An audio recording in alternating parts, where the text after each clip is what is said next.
Olá, bom dia, bem-vindos à nossa meditação. Hoje é dia 31 de julho. Eu continuo meditando com vocês sobre a importância da obra de Cristo Jesus na nossa vida para que possamos ser agentes de reconciliação.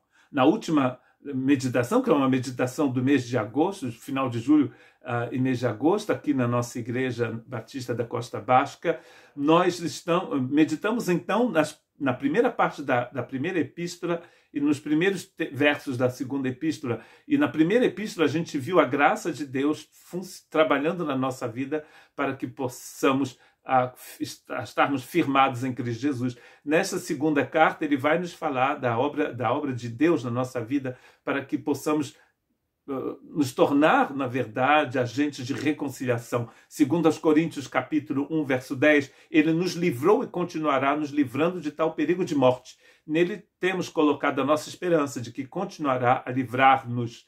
Percebem aqui, ele nos livrou, está nos livrando, nos livrará. Aqui a gente encontra, inclusive, a chave do que o Evangelho anuncia, do que é a vida cristã, porque muita gente pensa que a vida cristã que o cristianismo é uma religião, como uma outra.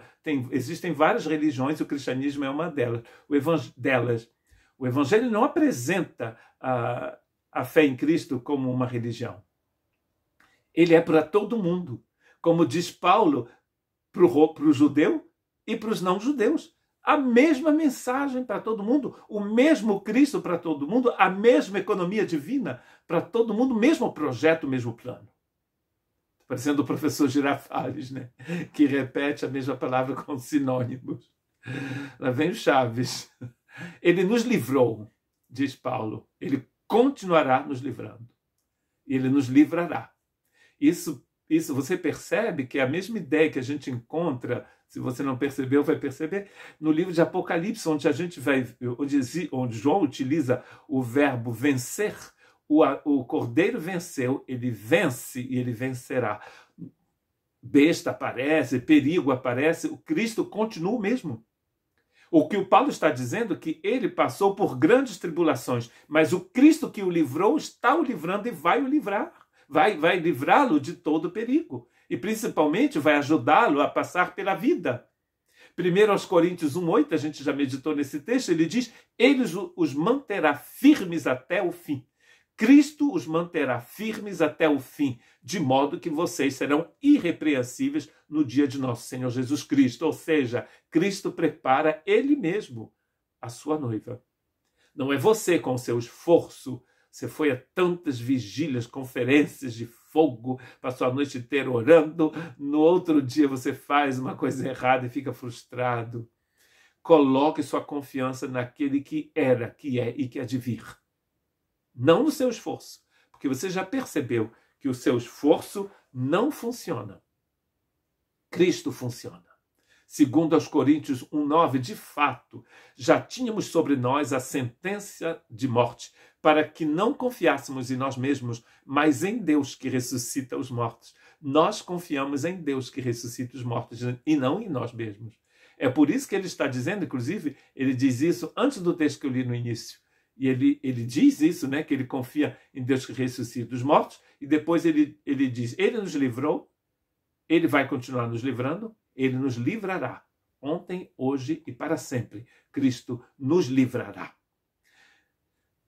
No verso 11 do capítulo 1 da segunda epístola, ele diz, enquanto vocês nos ajudam com as suas orações. Assim, muitos darão graças por nossa causa, pelo favor a nós concedido em resposta às orações de muitos. O Paulo, grande apóstolo Paulo, que conta com a oração dos irmãos. Ele estava na cadeia, depois de ter escrito esta carta, ele foi para a cadeia em Roma e ele vai escrever 4 outras cartas, Efésios, Colossenses, Filipenses e Filemão. E nessa carta de Efésios ele pede também oração aos irmãos. Orem no Espírito Santo em todas as ocasiões. Quando que você deve orar? Em todas as ocasiões. Com toda oração e súplica. Tendo isso em mente, estejam atentos e perseverem na oração por todos os santos. Ou seja, pelos irmãos e as irmãs. Não são os santos mortos, são os santos vivos aqui. Persevere na oração. O Paulo é ciente de que ele precisa da oração dos irmãos da igreja de Éfeso. Eu preciso, você precisa da oração. Então, quando você precisa de oração, ore, comece orando já pelos outros e você vai ser abençoado. Orem também por mim, diz Paulo, para que quando eu falar, seja-me dada a mensagem, a fim de que destemidamente tome conhecimento, torne conhecido o mistério do Evangelho. Paulo, o grande Paulo, né, que precisa, na verdade, da oração dos irmãos, senão ele não tem como compartilhar. Ele diz aqui, ele precisa fazer conhecido esse mistério, ele conta com as orações dos irmãos. Deus nos deu, meus irmãos e minhas irmãs, este grande privilégio de participarmos, de sermos participantes, coparticipantes, diria Paulo, da obra dele através da oração. A gente nem imagina, eu creio, que a gente ainda não imagina o poder enorme que tem essa oração que a gente faz aqui, pelos irmãos, pelas irmãs, pelas situações deste mundo. Na verdade, a verdadeira batalha na Bíblia não é aquela usando espada feita de metal, é aquela usando a espada do Espírito e usando a oração, pelo qual sou embaixador. Ele diz, eu sou embaixador, e ele vai dizer na segunda carta que os irmãos da igreja de Corinto também são embaixadores. Eu sou embaixador, preso em correntes. Orem para que, permanecendo nele, eu fale com coragem, como se me cumpre fazer. Percebe?